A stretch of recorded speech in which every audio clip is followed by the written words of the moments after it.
Le rythme s'accélère, la gauche s'enlise entre candidatures multiples et primaires qui divisent pendant que Jean-Luc Mélenchon, Flore Simon, bonjour, pendant que Jean-Luc Mélenchon Bonjour trace sa Elisabeth. route. Oui, en effet, dimanche, Jean-Luc Mélenchon, donc candidat pour la quatrième fois à la présidentielle, a donné un meeting, son premier meeting de campagne à Saint-Denis. Il a, selon la France Insoumise, réuni 26 000 personnes. C'était donc un coup de force et un coup de com', parce que ces images comme ça de marée, presque marée humaine, ont été largement retranscrites sur les réseaux sociaux. Alors lui, il s'est positionné lors de ce meeting comme, d'une part, le vote utile à gauche, et ensuite le meilleur rempart contre le Rassemblement national. Alors, pour ce qui est du vote utile à gauche, si on regarde les sondages, en effet, notamment dans un dernier sondage Odoxa, le leader insoumis est en tête des sondages.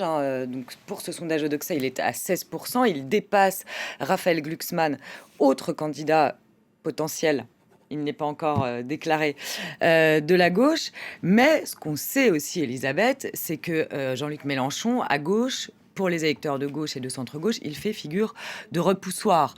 Donc, meilleur candidat de la gauche, pas certain, puisque certains électeurs, encore une fois, de gauche ou de centre-gauche, pourraient, dans le cas d'un second tour avec le Rassemblement national, ne pas voter LFI et donc soit s'abstenir, soit voter blanc. Ensuite, il se revendique comme le meilleur rempart contre le Rassemblement national. Alors, pour l'instant, encore une fois, si on regarde les sondages, il est au second tour donné largement battu par le candidat du RN, c'est-à-dire que ce soit Jordan Bardella ou Marine Le Pen.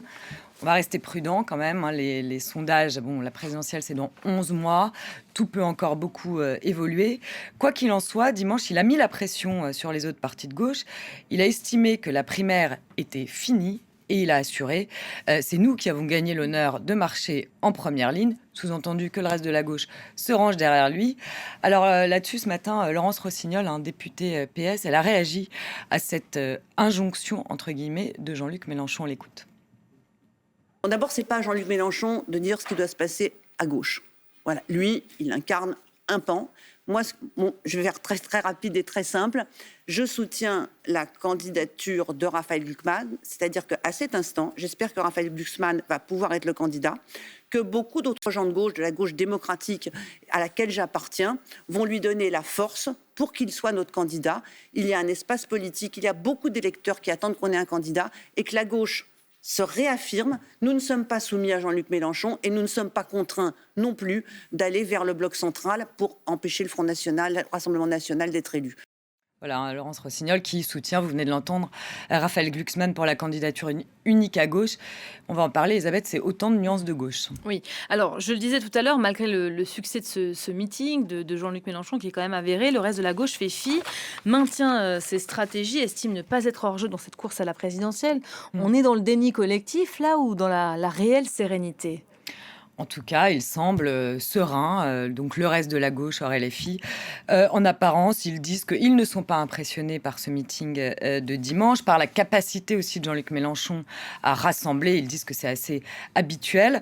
Et finalement, ils ne ressentent pas visiblement l'urgence, eux, de se mettre en ordre de bataille. Parce que là, c'est vrai que le contraste est criant. C'est-à-dire qu'on a d'un côté LFI qui a un leader identifié, un programme et une ligne, et de l'autre, c'est la confusion. C'est-à-dire de l'autre côté, le reste de la gauche, c'est la confusion, les querelles avec des candidatures qui se multiplient. Il y a quasiment une candidature par semaine. Hier, c'était Karim Bouamran, maire PS de Saint-Ouen, qui a annoncé la sienne. On doit être à peu près une dizaine de candidatures officielles ou potentielles à gauche, c'est dire. Et puis, il y a ces fameuses tentative, puisqu'elles sont plusieurs, d'organiser une primaire à gauche pour avoir une candidature unique. Et là non plus, on le voit, ça ne marche pas. Olivier Faure vient de proposer non pas une primaire, mais 2 primaires. Bon, ni Raphaël Glucksmann, qui est en tête de cette gauche hors LFI, ni par exemple Boris Vallaud, patron des députés à l'Assemblée nationale, n'en veulent. Et puis, il y a d'autres voix, comme par exemple celle de Marine Tondelier, patronne des Verts, qui, elle, continue de prôner l'union, de plaider pour une primaire. Et elle attaque les socialistes en disant que si cette primaire n'a pas lieu, le PS sera responsable. Écoutez-la, c'était ce matin sur France Info. Nous continuons à demander cette primaire, et si elle ne se fait pas, ce sera la responsabilité intégrale du Parti socialiste.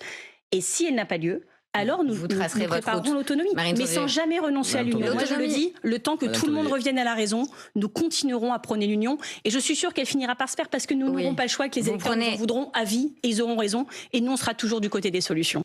Voilà, les écologistes qui ne perdent pas espoir, mais surtout ce qu'on voit, Elisabeth, c'est que la gauche risque de payer cher ces divisions parce que, encore une fois, le risque, c'est que les électeurs de gauche détournent le regard d'une gauche qui finalement ne se parle qu'à elle-même, à l'heure où les autres partis accélèrent. On vient de voir Jean-Luc Mélenchon, mais ça accélère aussi à droite et au centre-droite avec Gabriel Attal, Édouard Philippe ou encore Bruno Retailleau. Voilà, cette campagne qui va commencer plus vite qu'on ne s'y attendait. Merci beaucoup.